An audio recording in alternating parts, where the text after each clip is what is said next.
Okay, there's no way you come across cybersecurity that you not come across these three words: confidentiality, integrity, and availability. What does that mean? Now, this is called CIA TRIAD. Under the CIA TRIAD, we also have what we call the cybersecurity cube. Okay, confidentiality has its own, integrity has its own, and availability has its own. But before we go to the cube, let's talk about the triad first. Now, this triad, confidentiality talks about protecting the identity or the data to make sure that it is only available to those that it is meant for. For example, if you are preparing a payroll, the payroll is meant for your financial controller. It's not meant for the security man at the gate to see. If you are in the R&D department of an organization, research and development, and you are discussing a new product development in your organization, it is not in your duty, it is not in the best interest of the organization for you to go to the restaurant and be discussing this in the restaurant. The confidentiality have not come to play. So there must be confidentiality. Whatever we do as a cybersecurity professional, when a mail is sent to you, you try as much as possible protect this mail to make sure that it is not meant available for those who are, who does not meant to have access to it. That it must be confidential. The second thing is integrity. There must be integrity. What does that mean? That means that the content of the message, the content of the data must remain untouched, untampered with. If I'm sending a mail to you as an HR consultant or as an HR person that okay, probably my CV, my resume reads that my age is 1995, for example. So person is born 1st of January 1995. Okay, and that content have been tampered with. Instead of 1995, it's now reading 1965. Then in that case, the integrity of that data have been compromised. Under in cybersecurity, it is known as a compromised integrity. So when a mail is being sent to you, are you sure that it is the same message from the original creator or original author? For example, something happened in a big organization in Nigeria here, where the factory, a good worth of 10 million naira was produced to be delivered at their marketing office in Borno. But along the line, the way bill was tampered with to be reading 8 million naira, they've gone away with product worth 2 million naira. And getting to the state marketing manager, they submitted a way bill of 8 million naira. He confirmed that it's 8 million naira. So in that case, something has happened in between the factory and the destination. So in such case, we refer to such practice as compromised integrity. The integrity of that data will be compromised. It doesn't happen to physical data alone. It also happens to soft copies. I can send a mail and somehow an hacker along the line have hijacked the mail, tampered with the mail, compromised the integrity, and is now reading something else. It's diverging a different information to the recipient. So that is integrity. We must try as much as possible to protect the integrity of our data. Okay, so how we protect it, we're going to discuss that in the next few class. We also have tools that we use to protect integrity. Okay, that's an example of hash calculation, hash function, and checksum.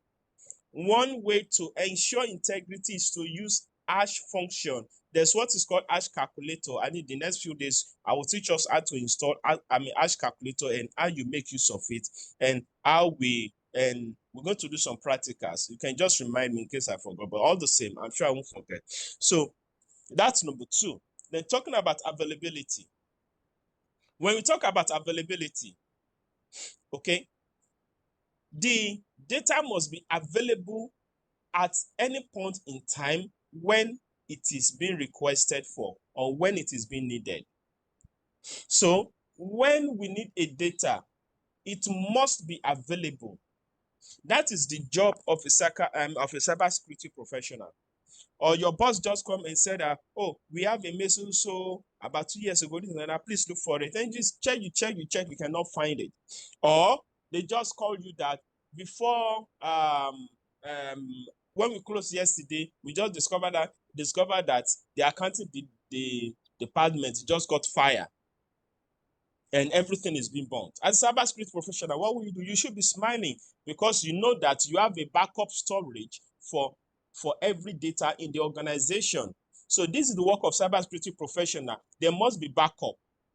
Okay, means that authorized users are able to access systems and data when and where needed, and those that do not meet established conditions are not. This can be achieved by maintaining equipment, performing hardware repairs, keeping operating systems and software up to date, and creating backups. So you must ensure that you have backup, both offline and online backup, cloud spaces, and even as cybersecurity, you must know about IoT security. It's another course, IoT security, cloud computing, and all that. These are the complete bundle of cybersecurity as a profession. So when we talk about availability, you look for every means to make sure that your data is available at all time. Okay, the protection of information in each state. Now, for every information, data is in 3 different forms. Your data is either in process, or is under storage, or is on transit. It's either your data, you are still forming the data, you are still composing the mail, you are still composing the termination of appointment letter, you are still structuring the payroll system. This is data under process. Okay, this is what is called information state. It's either after you have, it's either you are done with the processing, it is now stored. How secure is your stored data, your stored information? Or this data is moving from one point to another. When you are moving your data from the head office to the branch office in Abuja, are you sure there is no hacker somewhere? Are you sure that your network is safe? Are you sure that your password have not been compromised? Are you sure that you have not logged into your mail with another person's system and you forgot to log out? So this is the information state. This is part of cybersecurity cube.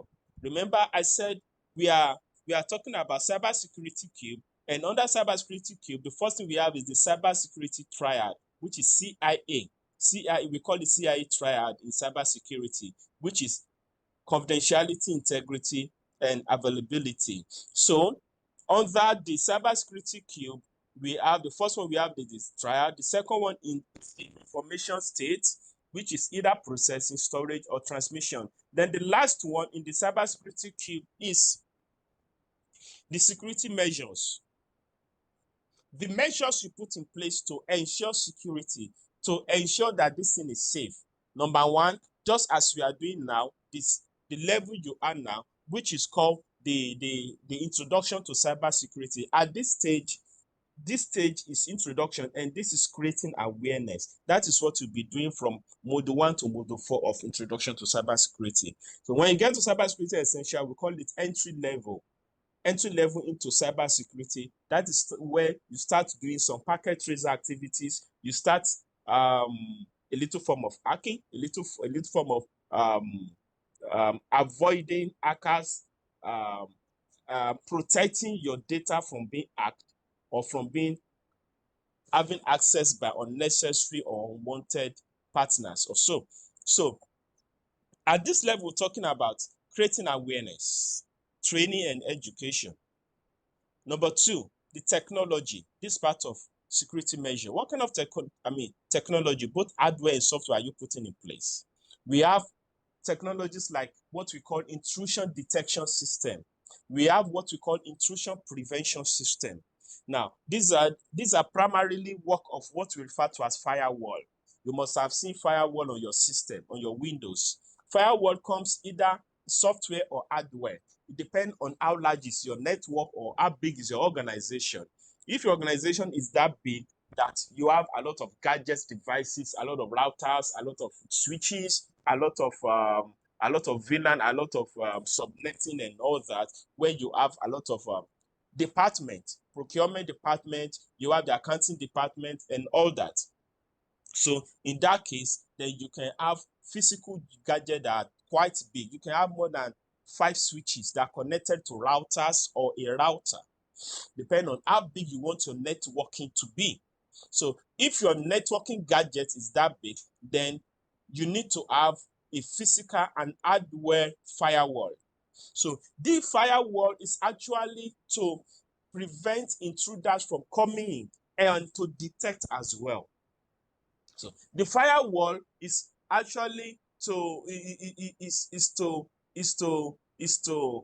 look at who and who should have access to this network and who are not permitted, allowed to have access to this network. So this is the technology, or these are the technologies that need to be put in place. And you update your software from time to time. As someone who is cybersecurity conscious, will not buy what is it now? Crack software from the computer village. Okay, you won't just download any software online because you want something cheap. You invest as much as possible in buying the original OEM or original products. You won't just download anyhow. You get the licensed softwares. That is the technology. In the case that you are not getting licensed software, then in that case, you won't be able to update your software when it is out of date. Then in that case, you are creating what is called rootkit or backdoor or vulnerability in your system. Then lastly, we talk about policy and procedure. What policy are you putting in place for people accessing your network? Does people just come just like that, just come into your network and just goes out at any time without any form of restrictions? There must be limitation. What kind of access control do you give? Both physical access control and online access control. It's not everybody that should have access to your network. You don't just give your password to any visitor to come in. If you have your password or someone is just bringing flash from anywhere, say, oh yeah, please download this thing, copy this thing for me, this and that. Any malicious code can be sent into your system. And the last time we discussed about the difference between virus and malicious codes. Okay, now I think that is for this. Then what do you think? Now you can read this on your own. Then we have what was taken. Yes. Oh, this 1.3, sorry. Like what was taken, I've given this as what is it now? As assignment. So you can just go through it.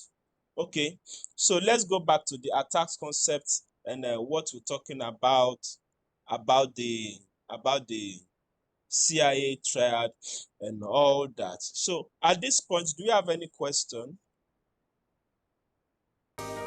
Cybercriminals are coming at us from every direction.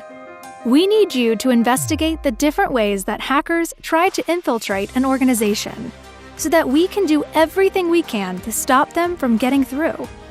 It's time to get to work. Answer the questions correctly as you work through and help build our defenses. And don't panic. Guru will be with you every step of the way. Let's get this done. Apollo is relying on you.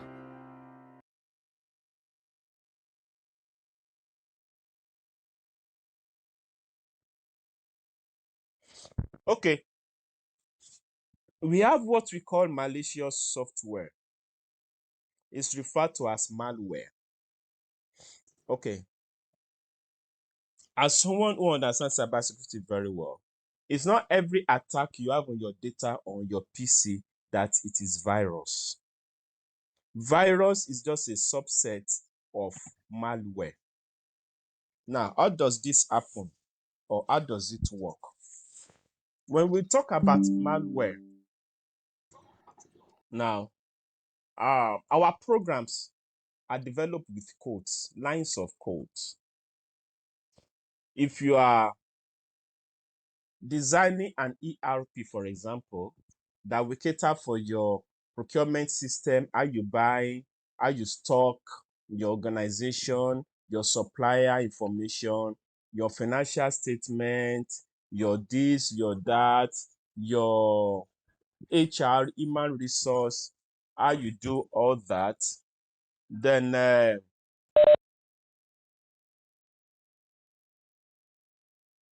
sorry, just 1 minute, just give me 1 minute. No problem. Okay, so when we talk about malicious software, our software, our programs, our ERPs, and this and that, these are written by lines of codes. So this code can be manipulated to malfunction. In a case where the codes have been manipulated to malfunction, that is what is called malware. So these codes are manipulated to malfunction for different purposes.